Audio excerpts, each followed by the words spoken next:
Welcome everybody. On behalf of the Perth US Asia Centre and Austrade, I'd like to welcome you to our third installation of Beyond Delhi. I'm calling in today from Perth in Western Australia on the banks of the Derribul Yerrigan, the land of the Noongar people. And I'd like to welcome guests from all around the world. A special short shout out to those in Taiwan, Indonesia, and of course all over India and Australia. We are joined by a really special panel today and excited to hear from Biren Ghose, who is the country head of Technicolor India, Tony Lawrence, the CEO of Mighty Kingdom, Arijit, founder of virtualinfo.com, and Jens Schroeder, director of member and industry relations at the IGEA, the Interactive Gaming Association of Australia, and of course co-hosted by Sam Freeman, the Trade Commissioner in Bengaluru. So Beyond Delhi is a program that seeks to grow Australia's understanding of India and convene business, industry and community links in India's major commercial centres. So we started out in Chennai in Tamil Nadu, where we spoke about reimagining education partnerships in the higher education sector. Then we went to Maharashtra and brought in Australian super funds, thinking about Australians as institutional investors. Today we go to Karnataka. In Maharashtra, Karnataka, which is home to Bengaluru. And why Bengaluru? Because it is India's Silicon Valley. And increasingly, it is being recognized as an important place in the Australia-India bilateral relationship. In fact, a couple of weeks ago, Prime Minister Morrison announced the opening of a new consulate in Bengaluru and opened the Centre of Excellence in Critical and Emerging Technology Policy. So we're in Bengaluru, situated in a really topical place for the bilateral relationship. And you might be thinking, what does the digital gaming and animation sector got to do with Australian foreign policy? Well, firstly, we think it's an important discussion to have because Ambassador Anil Wadhwa named it as an important sector in the Australia-India Economic Integration Project. And he identified this potential of the sector to be a hook on which the bilateral can grow further. Secondly, we know the Australia-India Institute with Global Victoria commissioned Dr. Jens Schroeder to write a paper which operationalized this potential and identified some practical steps to make it a reality. But the importance of this sector to foreign policy or even the Australia-India bilateral relationship isn't purely economic. In fact, there are strategic and security reasons that we need to bring the gaming sector into Australian foreign policy discussions. So for more on this, I'd really encourage you to read an article by Zoe Greenberg in the New York Times, written just a few days ago. And in it, she talks about the metaverse and how it's fostering virtual communities, networks, and economies that transcend borders and national identities. What this might end up looking like is groups of communities having their own quasi-foreign policies. And she says such a transition to the metaverse could mandate the reconceptualization of geopolitical affairs from the ground up. Importantly, when we talk about the metaverse, we have to think about who is building it. And those are our gamers, our animators, and our digital creators. And she notes that countries that maintain control over the technologies that create the digital infrastructure of the metaverse will have significant international leverage, such just as countries that command things like transport routes or oil supplies do today. So to start us off, I'm interested to hear from you, Sam. You're in Bengaluru. What is Australian interest in the gaming ecosystem? And do you think there's potential for Australia-Indian gamification playing a role in the metaverse? Thanks, Sonia, and also the rest of the team at the Perth US Asia Centre for partnering with ABEX and holding this webinar today. As someone that lives in Bengaluru, it's great to see an expanded view of India beyond Delhi. There's a lot of excitement and a lot of things going on all across the country, and we'll talk about gaming today in the context of Bengaluru. So just for a little bit of background, as mentioned, I'm the Trade Commissioner based here for Austrade. Austrade's Australian government's trade promotion agency, and we have a program called AIBX, or the Australia-India Business Exchange, and that's putting a pretty heavy focus on the promotion of partnerships, and we have a tagline of partnering for prosperity between Australia and India. And the gaming sector and Bengaluru as a location are a big part of what we're trying to do with AIBX. So in the last couple of years, with the gaming sector, Australia's seen a growth around 6% year on year. We've got a revenue of around $3.4 billion at the moment. There's obviously, it's a long-term play, because for a lot of people, this is a fairly new and emerging sector. For some people who have been in it for a long time, they doubt that. But I think for the wider population, this is something pretty new. But we've seen a huge acceleration through the COVID-19 pandemic, with people being at home and taking more and more interest in their online lives, and that's really kickstarted the metaverse, as you call it. So for us, I think we see India as, I think it's the 4th largest online gaming market globally. And there's stats, but really the thing in India is the growth. There's a huge amount of growth in India, and specifically in Bengaluru. It's projected that it'll be double the size of the industry it is now by the sort of 2023, 2024. And, that's off the back of a lot of the proliferation of smartphones and low-cost internet. I've been living in India for a long time, and I've seen how quickly smartphones have become accessible, and everybody has 2 or 3. There's multiple in every household, which is a huge move from where it was 7 years or 8 years ago when I first came here. I think we see about 250 startups in the gaming sector in Australia, and to our knowledge, there's around 400 in India. But with the scale and the rate of growth in India at the moment, by the time we end this webinar, it might be 500. Like they're so quickly emerging, and I think it's an ideal time and a really good opportunity for Australia and India to be working together on this, because we're seeing a 20% growth year on year around the world in this sector. And there's a really good opportunity for those startups in Australia and India to be working together.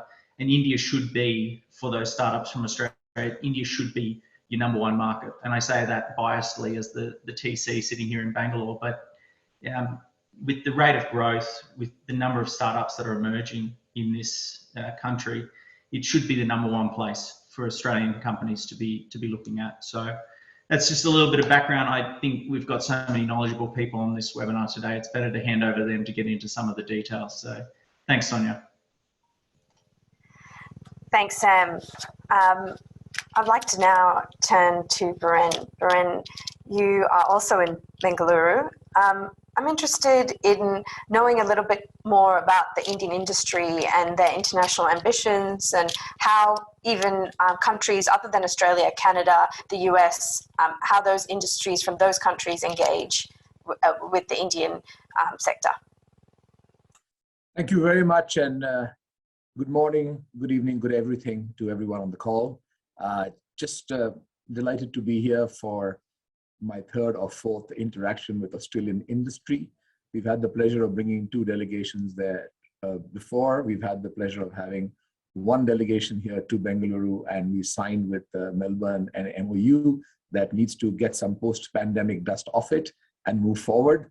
But in a nutshell, I think we're all part of this post-pandemic, if I can call it that, puzzle about how things have shaped in these last 1.5 years. And games has been a huge beneficiary of the fact that people were confined to where they were. I won't go into the detail about the fact that in the last year, we have seen downloads go up by 50% and time spent go up by more than 62%. And this is all well known and well published. I would like to start with 3 insights and 4 comments. My first insight is that as you see lots of stuff happening around casual games, which is 90% of what we see in the Indian market, like everything in the digitalization world, it tends to have a certain sameness about it. And I think what people are now looking to do in the next level of growth and opportunity is to see how to drive further customer experience, right? This whole CX factor, which is influenced by the social elements of what's happening on the internet and the access that people have across the country. is really going to drive the whole story. On the flip side, I think for people to get together and work in Australia and India and so on, while things have become easier, there is also this huge conversation around technology, talent that everyone in the world is looking to find and not able to do so.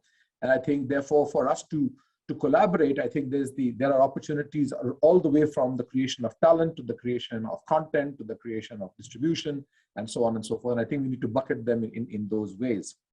To do that, we've got a $7 million grant from the government of Karnataka 4 years ago, half of which has been deployed in creating some things that don't exist, but a huge benefit to the industry here. We have a 200 camera rig just doing photogrammetry, and we've got now education institutions coming in there and looking at what's to be done. We were really inspired by seeing some of those installations at the university and research level when we came down to Melbourne, and I think we said that it's the government's jobs to build roads, and it's the private sector's jobs to buy cars and drive on it, right? So if I was to make the analogy, I think one of the things that we could be doing in if you like, an Australia-India corridor for games could be a fantastic way for us to really focus on something. And I will engage with Sam and Jens and Tony and everyone else to see how we can make that happen. On the, I think it's fantastic that we have the ambition on both sides to look at critical and emerging technologies. And I will send a special invitation through Austrade for the 3rd to 5th of February when we come back with our first hybrid GAFX, which is games, animation, and visual effects. It's a conference that reached about 4,000 people a day, and I think members of the Australian consulate here have been participating in that before, and we'd love to see people come back and collaborate on that. The two other points I think that are really important is the Western world in Europe and the USA have leveraged Indian talent by actually setting up here, by collaborating here, and you know, there are companies like the one I work with that have actually managed to create a, if you like, a co-innovation, a co-production method by which the digital world allows us to seamlessly connect and leverage, you know, where work can be created. And I think in the pandemic, it has just become even more widespread as a network. So the Center of Excellence, which we have for gaming in Bangalore, it's animation, visual effects, and games, which is now 3 years old, of course, crippled a little bit by 1.5 years of the pandemic, has an incubation center, you know, for about 60 seats. It has got studios that have started up here. There are 71 startups when we last counted it. And, you know, I echo Sam's comment that I have no idea who started in the last 3 hours, but we have 71 startups that have really grown. You know, I am personally, you know, very keen to see what happens with esports out here. We have our first unicorn MPL that proudly has its logo on the t-shirts of the Indian cricket team and many other teams everywhere. And of course, we are also working. I'm speaking here today much more as a vice chair of the CII, the national you know, the gaming and animation kind of committee.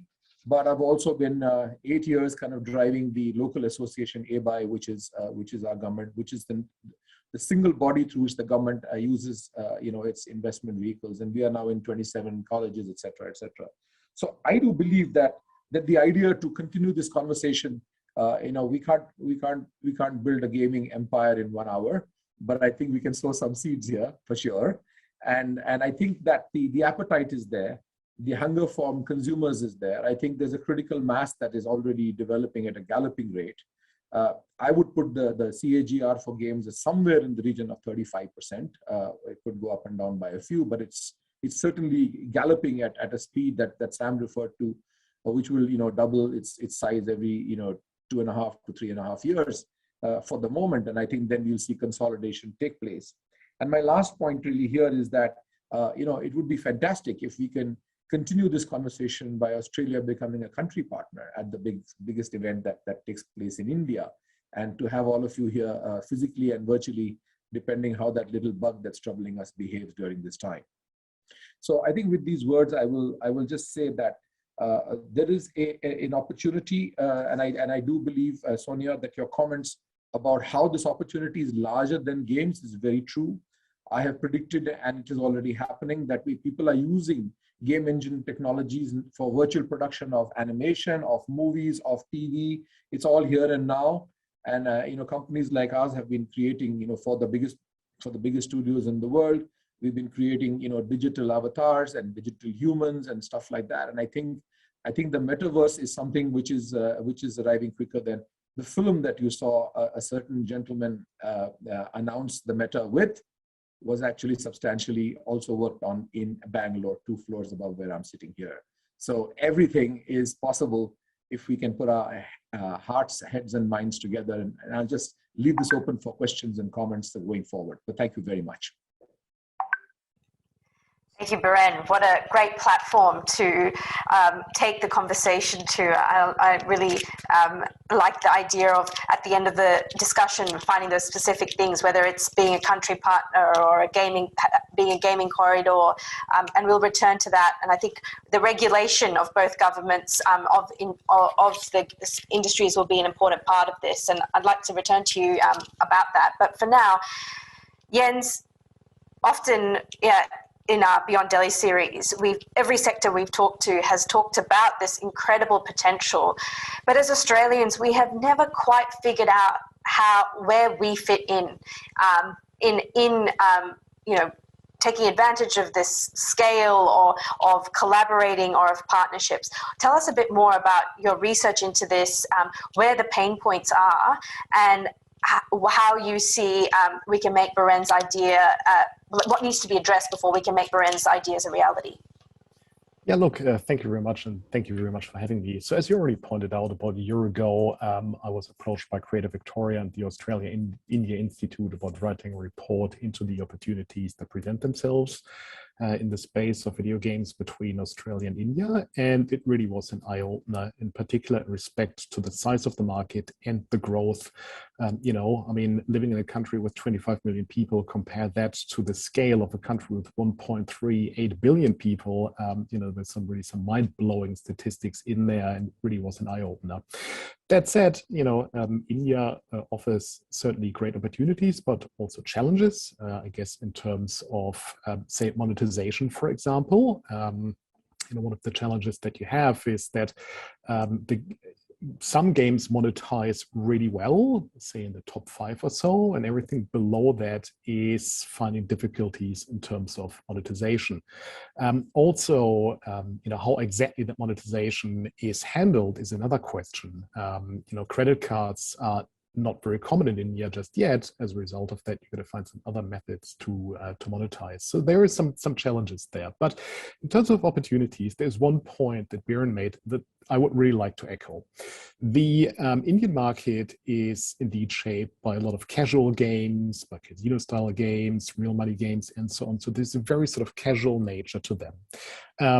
But there aren't really that many games that are driven by, say, narrative, or that have sort of AAA qualities, i.e. big budget qualities, or that would tell an Indian story to an Indian audience, i.e. there is not really, say, a counterpart to the film industry, which doesn't shy away to cater to local tastes and tell local stories to a local audience.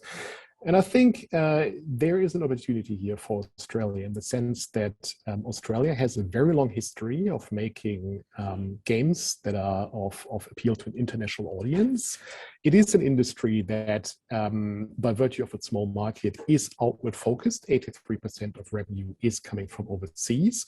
So there's this innate talent within Australian game makers to make games that appeal just to a global audience. And that always, there's a very sort of striking contrast here with my native Germany. When I did my PhD on games in Germany and Australia, a German developer told me, you can entertain Germans with an animated Excel spreadsheet.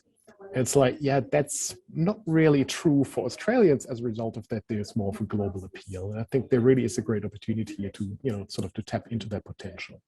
The more so since the Australian government has now committed to very generous support incentives. So on a federal level, the government committed to the digital games tax offset, which grants you 30% rebate at tax time on eligible expenditure as long as you spend more than $500,000 in a game.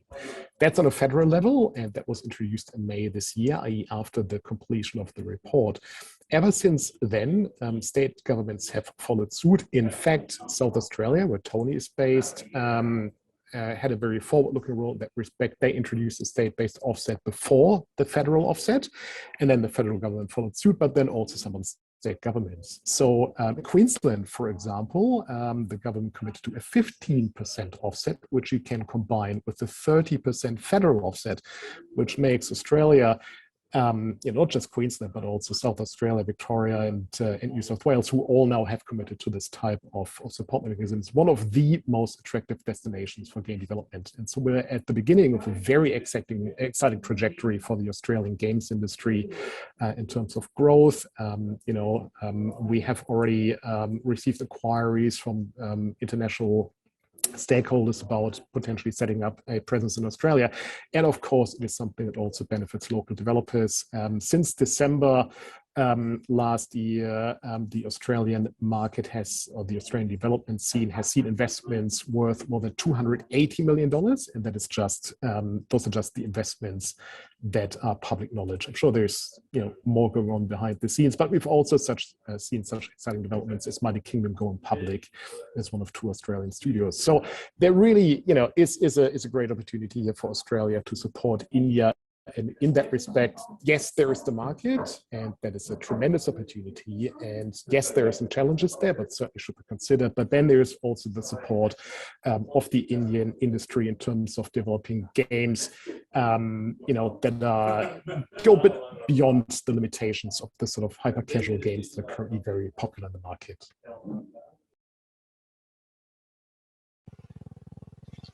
Thanks, Jens. That's really interesting reflection on what is Australia's unique value proposition to the Indian gaming sector, and that high-end development narrative storytelling seems to be one that you've identified.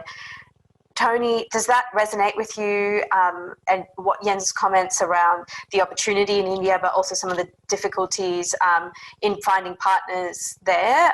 Where is Mighty Kingdom at, having recently broke new ground with your listing? So yeah, interested to hear from you. Sure. I think working in India and working with Indians is something that we're very interested in doing. We have collaborated with Indian companies before, particularly in the casual market. And I think to go from there, from what Jen was saying, is there is basically a minimum tax offset available in Australia of around about 40% based on operational costs. That will see a large investment, a huge investment in developing games in Australia. What I'd say to counter that, though, is the skill set involved. We're a gaming industry that has about 2,000 developers, and that's it, working professionally in the country. Probably isn't going to be able to cope very quickly to be able to come on to take advantage of that investment coming to Australia.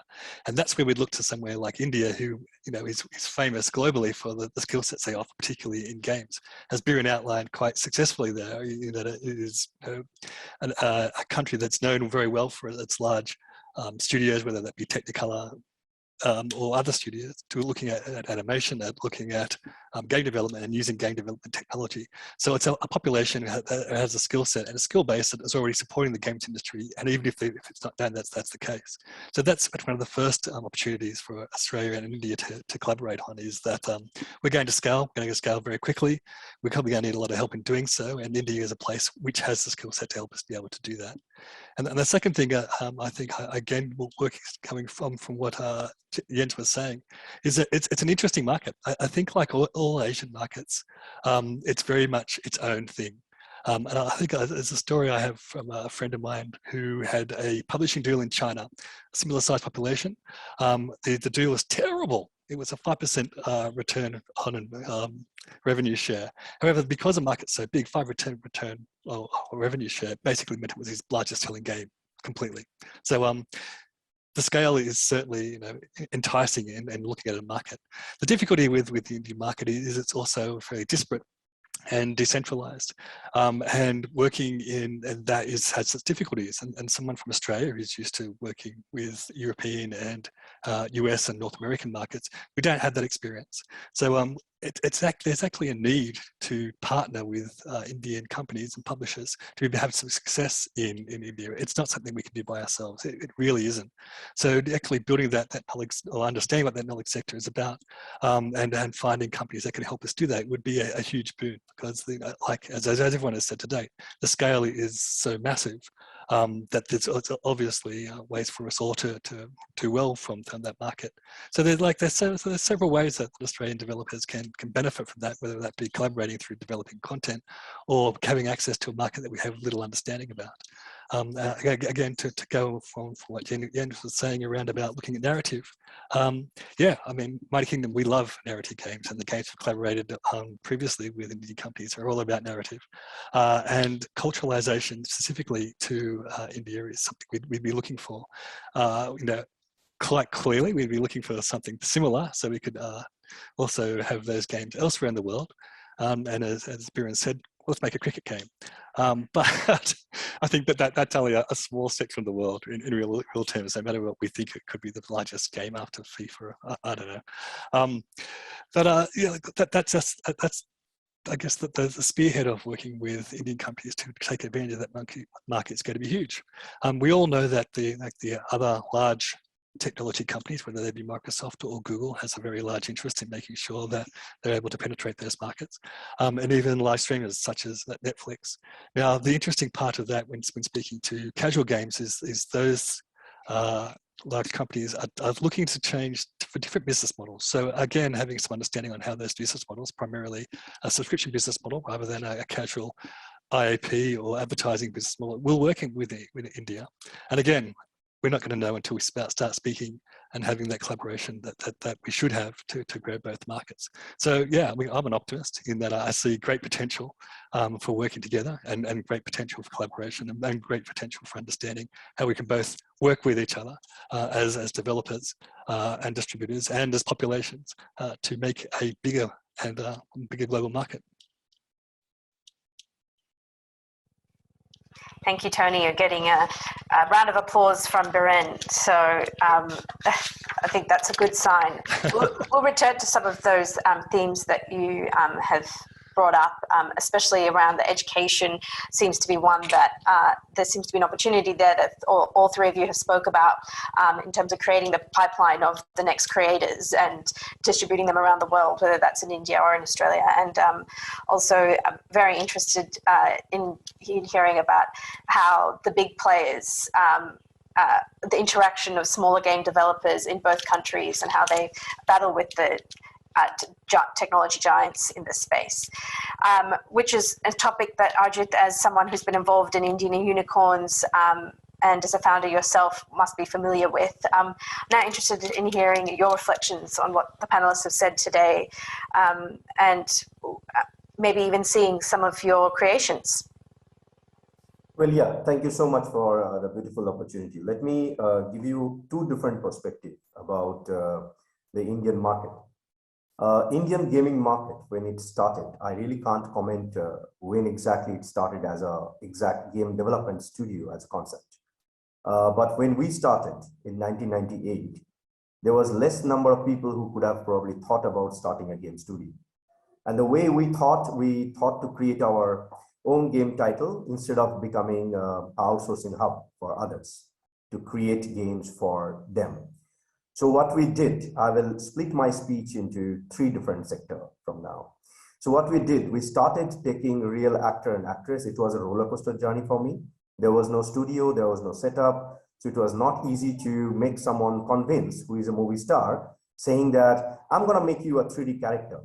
He was just, or she was just looking at me, staring at me like, okay, I'm some alien coming from some Mars or Jupiter, saying that I'm gonna make you a 3D character.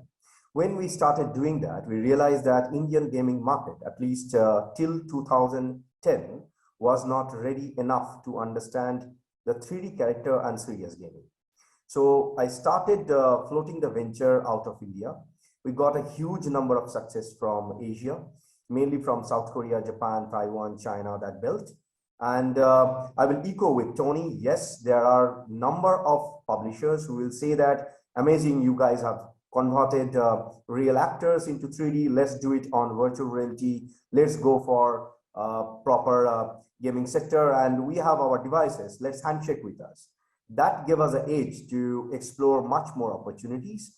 And eventually, while growing to the market, probably nearby 2015-16, we hopped into the movie sector. So what we did as an ecosystem, I would say, not as only a company called Virtual Infocom, which I started, as an ecosystem of movie stars from the eastern part of India.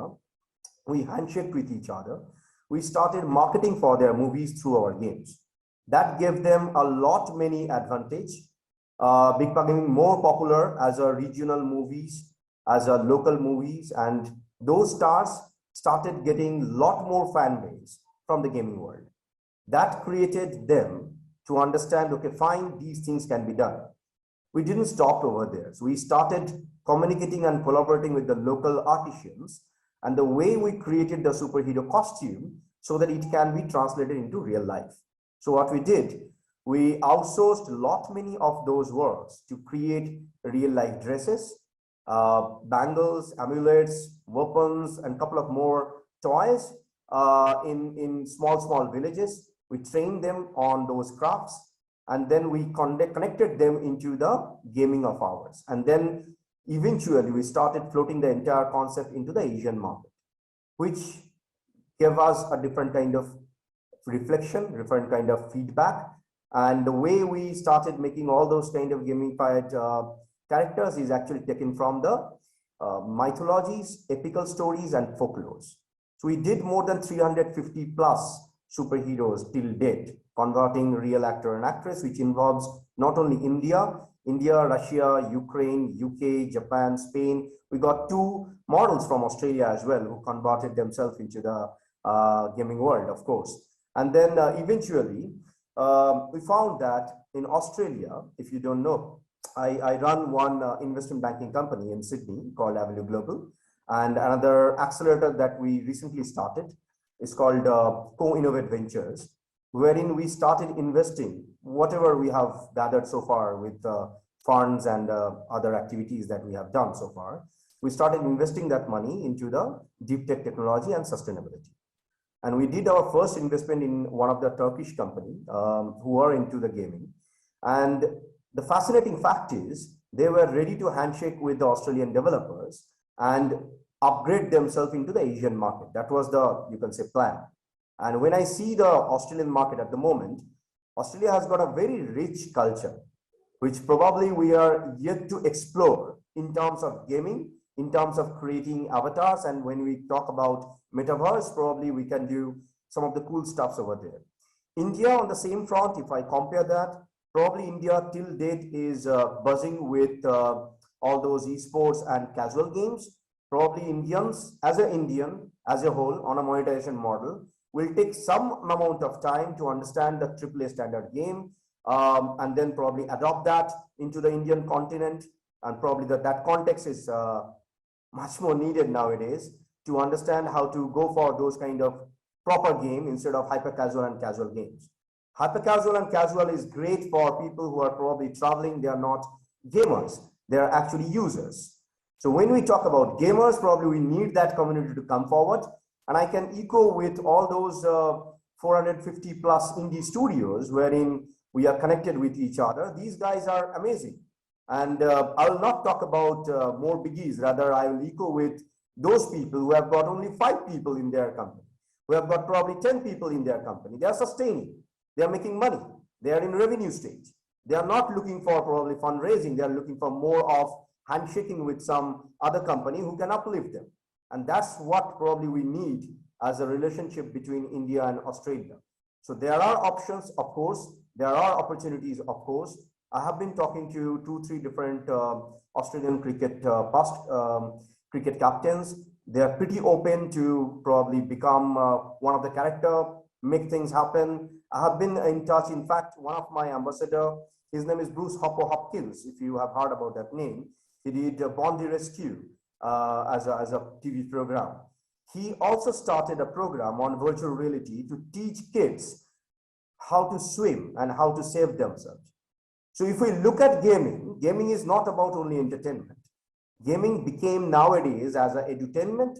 Gaming became nowadays as a simulation factor. Gaming became nowadays with the industry connection, wherein people can do much more what could have been done earlier. So it became a technology, a platform, rather than only an entertainment. Probably that will add some value. Thank you, Arijit. It's a really good place to start the discussion of, when we're talking today about gaming and animators and creatives in the digital sector, it's not about only games on the phone. It's about education. It's about health. It's about experiential, modes of learning and connecting with people. And though I'm going to bring it back to a less exciting space. We are a think tank here in Perth, and one of the key roles we see of ourselves is connecting up industry with government. And today we've talked about a few different areas that policymakers can have a role. So my question to you is whether it comes to the creating the pipeline of creatives in education, whether it's about the regulatory barriers. I did notice recently that there are BJP politicians who have talked about regulating the sector in India and increasing taxes, while at the same time in Australia we're getting the tax offset. So what are policymakers' roles in realising not just the ambitions of each country's sectors, but in helping the partnerships opportunities come to life in the India-Australia gaming sectors? Biren, I might start with you. Thank you very much. We concluded a CII Big Picture Summit in which we had the representative secretary of the Ministry of Information and Broadcasting, and the MIB in India is the central government body that is responsible for all content regulation. When it comes to this industry, there are other interested central government bodies like the Ministry of Information Technology that may have things to do with what happens with social media that has to be regulated. And very fortunately, right now we have a minister that's the head of both the information and broadcasting and sports. So what a wonderful opportunity for esports to talk to one minister that actually has both the portfolios. That is serendipity. As far as policy is concerned, I would like to say that we have, we stated to the ministry that instead of various state governments, and at the moment there are about 5 state governments that on and off are deciding to regulate against, online games. And I think this is a function of being in a very early stage situation where we need to distinguish what are the games of chance and what are games of skill and what is gambling. So I think once we are able to put down the names of games under these 3 buckets, which doesn't sound like rocket science, we will be able to create potentially an advisory that would go from the central government to all states saying, here's what we think. And the central government, as you know, is currently the ruling party's government. And some of the states that have banned online gaming also have the same government in those states. Now, the trigger moments here are that some people take advantage of creating, gambling dens, which then are a social evil. And therefore, what they have regulated is the ability for the state police to take action against people that are gambling. So the problem comes from a social evil, and then it brushes everything with one stroke. So there are many industry voices. There are the courts decide, and these and I think there are 10 or 11 judgments that have happened over many years that have basically overthrown these bans that have come out with a one brush sweep all in the states. So I think this is an early understanding of our business, which will mature, which will settle, and I don't think that any investors, including large international venture capital investors, are not. I mean, it's a road bump for them, but they're not concerned about the fact that, hey, this will definitely go away. because the courts keep regulating what's fair for the citizens of the country, and obviously that's the government's thing as well. So I think policy will find the right level of jurisdiction, and we can't wait for that regulation to actually take place in a way that then there is an open seasons for everyone that knows what they should and they should not do. So I think that's the one clarity I wanted to bring to the table.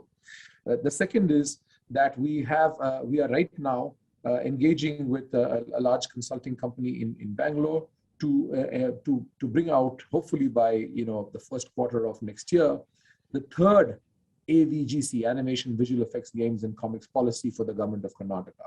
And this has been very seminal because we have at least 4 or 5 states that are have included some of the elements of our previous policies into the information technology policy of those states.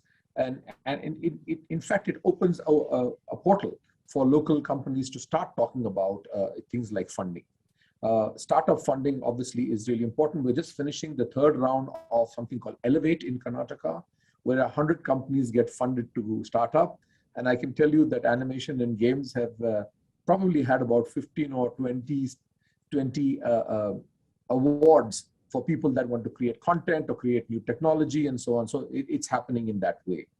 And on the talent front, I must tell you that we have the equivalent of around about $500,000 to $1 million rupees that is given to us at the association level in ABI, that we then go to government art colleges in tier 2 and tier 3 cities of the state.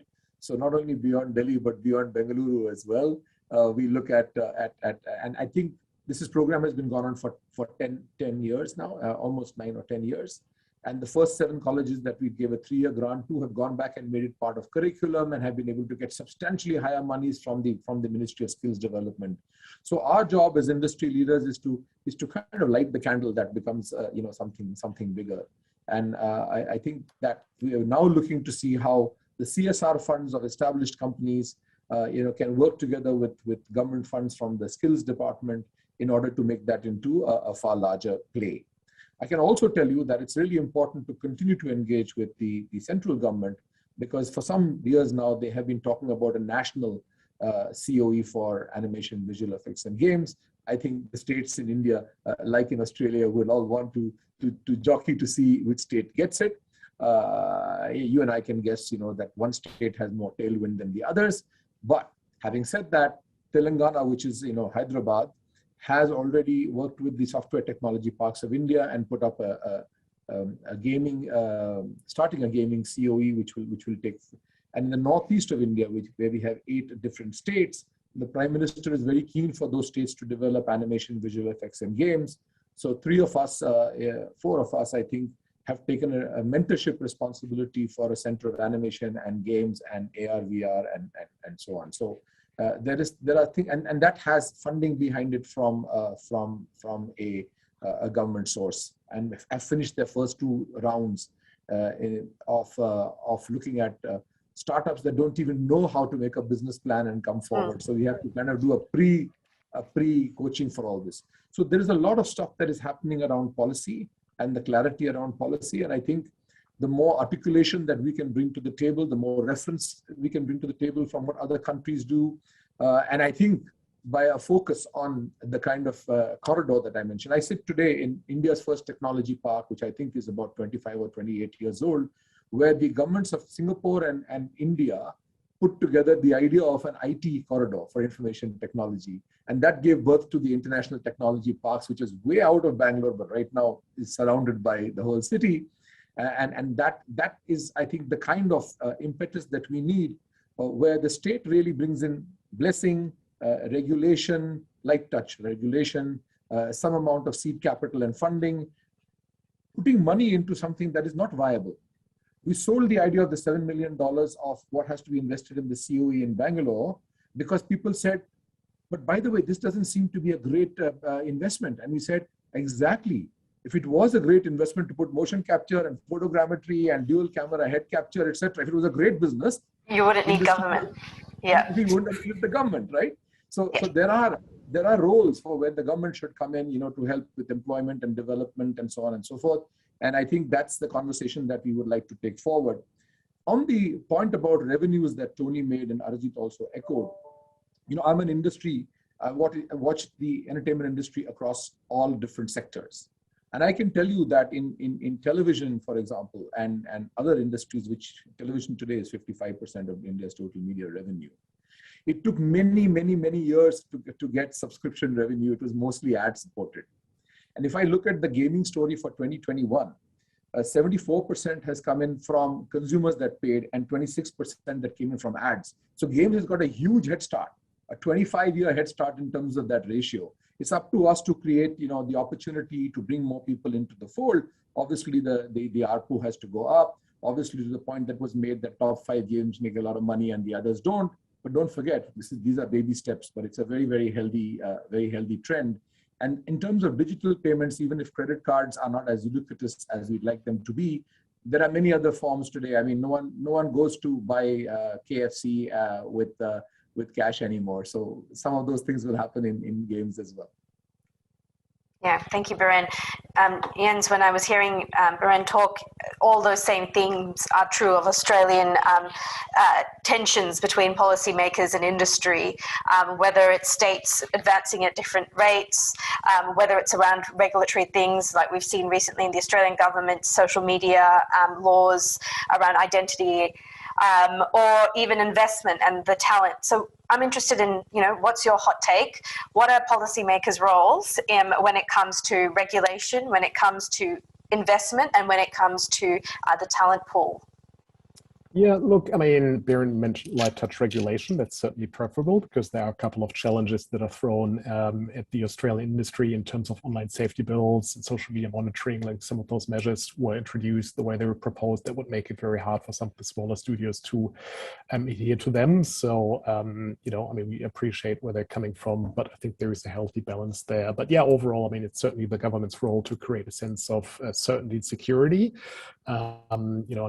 Investors hate nothing more than uncertainty, and I think that's where the government can certainly contribute there. I mean, it has been a very positive conversation, I will say that, both on the federal and state level. I mean, the very fact that those measures were introduced, and that was certainly appreciated. And, I guess based on very solid arguments on our part, at the end of the day, it is the fastest growing creative industry in the world. And also in the context of skill diversification, which is crucially important for Australia. I mean, the diversification of Australia's economy is somewhat lacking due to the reliance on primary industries. And in that respect, games can offer some amazing opportunities. If you think about it, they are some of the most complex things to make that involve every other type of media, from game design to music to cinematography, animation, all of that, all in one package. And as was already rightfully pointed out, those skills transfer to a whole lot of other industries as well. I was having a conversation the other day with a Brisbane-based studio that's primarily doing simulation work and has defense contracts.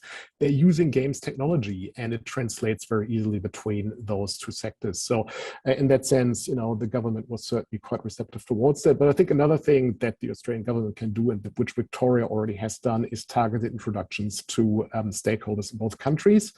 Tony already mentioned that Australian developers do need a partner in India, and I certainly agree with that in terms of culturalization and adapting payment systems and so on. Already deep knowledge of the market, and I understand that the Victorian government has organised successful trade missions in the past, and I think that's certainly a path to keep pursuing. I've had very positive feedback from the people who've taken part in that, who highlighted those trade missions also to Austrade as a successful measure to bring the markets together. So, that's certainly something we should be looking into a bit more. Great, Sam, that's an opening for you there.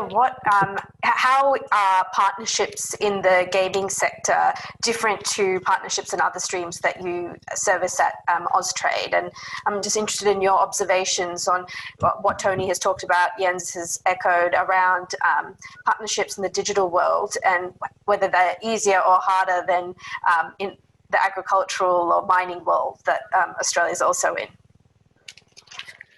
Yeah, I think I've been feverishly writing some notes on what you've all been saying, because my background is education. And so this idea of tying up Biren's, corridor between the two countries to focus on talent, it's great to see the industry is kind of already learning from other startup sectors where, you know, you get these startups and then there's not enough devs to do the work. So it's great that the industry is already on top of that.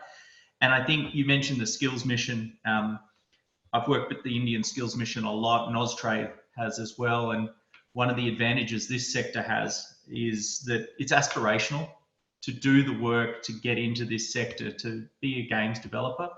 So we're kind of a step ahead of, say, some of the more traditional sectors where it's not so much an aspirational job outcome. And that's a huge thing for the youth in India. So there's a real opportunity there.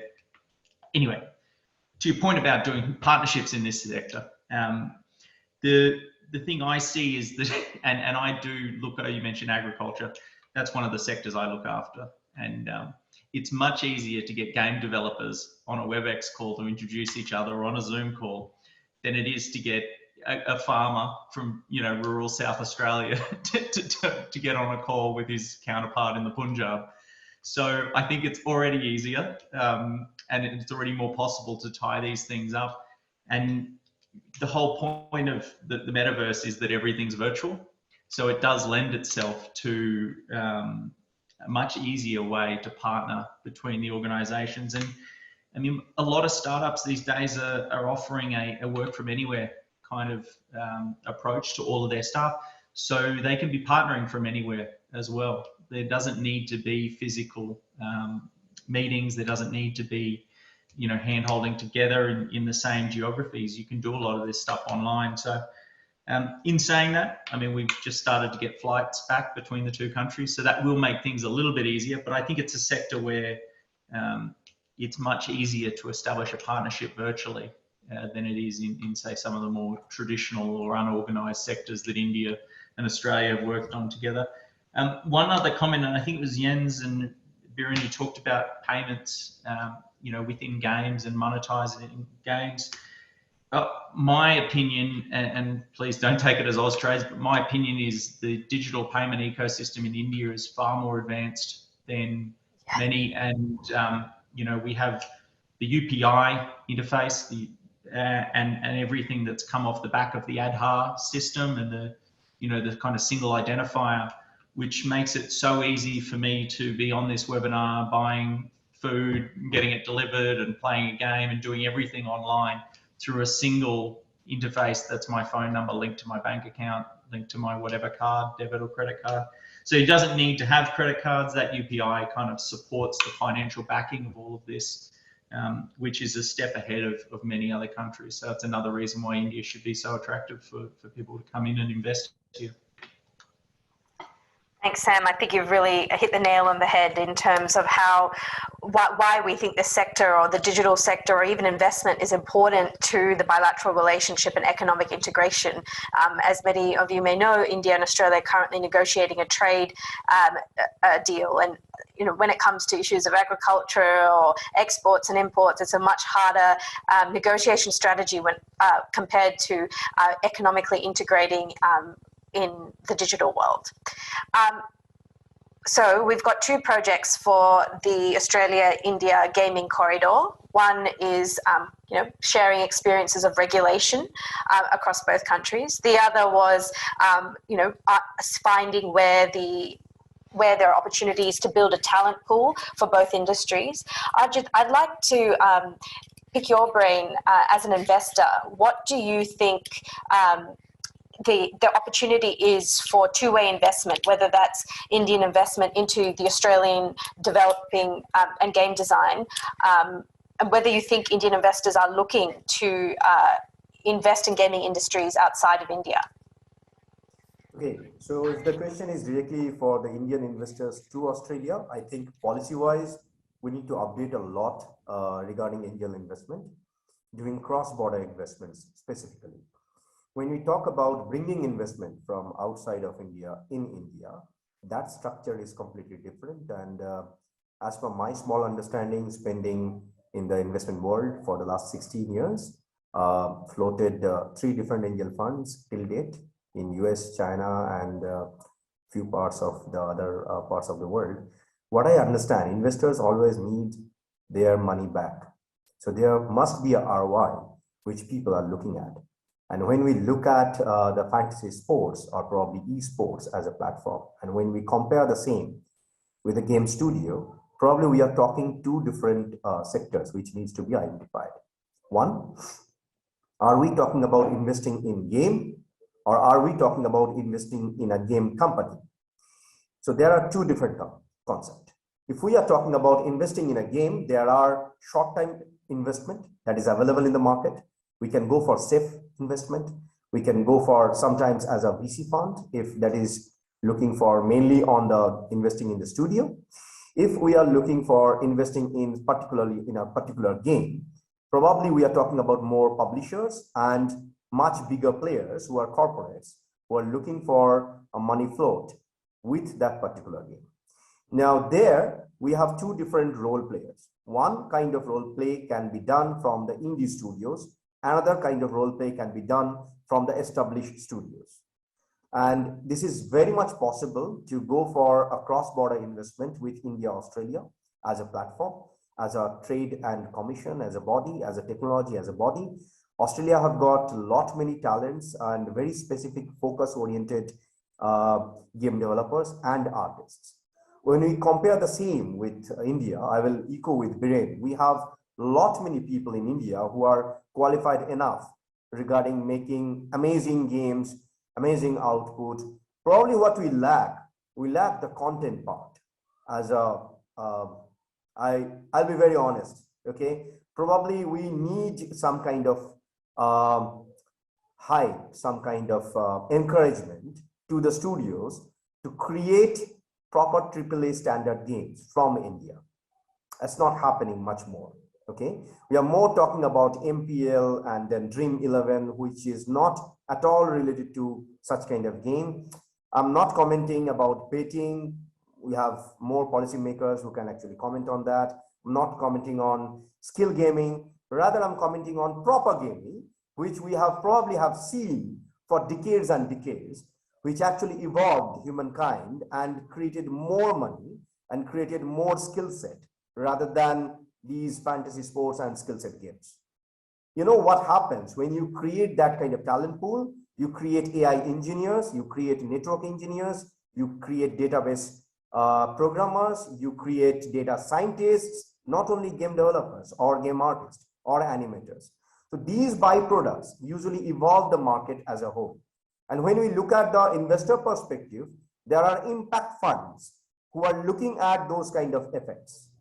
So when we talk about bringing investment in a studio, a game studio, maybe a technology studio, this can only happen if we can show that bigger picture to the investor, how this can be done. So are we talking about the seed capital? Are we talking about series A or B? It doesn't matter. In today's world, smart investors, they do understand how to invest, where to invest, and how to create name plus money along with that. I think that's needed much more rather than only money and grants. That's my small take from the industry, that whatever I have learned from my 95 countries connection. So far, so good. That was very valuable, and I liked what you were talking about storytelling and about the kinds of games that a gaming Australia India gaming corridor should aspire to. And as a foreign policy thinker, that really resonates with me, because one part of this discussion is, games are telling stories about our cultures, our communities, and about our values, and whether that's democratic values or our shared liberal democratic values of both India and Australia. And therein lies the interest of whether it's indie developers or even large-scale developers in both India and Australia competing with developers from the US or China, and asserting our own stories into the world, and for people to participate in that. Tony, is this something that you are seeing more of in your work? Or I'd just like to get your closing reflections on where this discussion has gone, and as a business, what you think the next step is to go from this really vibrant discussion, Jens's work in his report, to what's the next step to actually realize this in reality, not just virtual reality. Well, I think, look, there's a lot of learnings between the two countries, and there's a lot of similarities to some extent. I think when we look at the Australian regulatory regime, it is fairly light touch, and that's really because there hasn't been a lot of focus on games. And what we find is as Biren was saying, we get caught up in all kinds of regulations from adjacent industries rather than something dedicated to what games industry is like. And for me, India is this dichotomy of when I hear Arijit and Biren talk about content creation. I mean, India is the largest film industry in the world, right? So the content's there, the stories are there. And it's really about how do we take advantage of that, and how does India take advantage of that? Now, what's different between the film industry and the games industry is the outcomes and the outputs, in that they are distributed globally with a click of a button in its simplest form. Their skills output can be used across many different industries. It's not just the film industry or the games industry, it's education, it's defense, it's many different adjacent industries. So essentially, if you're having an investment regime, and again, Australia's investment in games is fairly unsophisticated compared to that of Europe or North America, is then making sure that the education is around, well, here are the multiple different outcomes you can achieve by investment in games. So I think, like, between Australia and India, we're on a fairly close path in that our understanding and investment in games hasn't been too great, but that investment is coming. And as both countries clearly have expertise and a long history of developing content and telling our stories, why can't we tell them together? Thank you, Tony. That's a really optimistic note to end on. And for our public attendees, you would be happy to hear there's a lot of chat happening between our panelists about taking this conversation beyond today's webinar and sharing this conversation with policymakers both in India and Australia. Thank you all for joining us. This has been a real insight for everyone to explore a whole new world of e-gaming, and shared with such great expertise from Biren, Jens, Tony, Arijit and Sam. Our next installation of Beyond Delhi will be in Andhra Pradesh and focused on the space sector. We look forward to joining you then, but thank you very much to our fantastic panelists and to Austrade for helping put on today's webinar. Goodbye. And may I just say, Sonia, that you took us through the 1 hour like a knife through hot butter. So fantastic job on your part. Thank you so much. Thank you. Thank you, everyone. See you next time. Thank you so much. Thank you. Take care.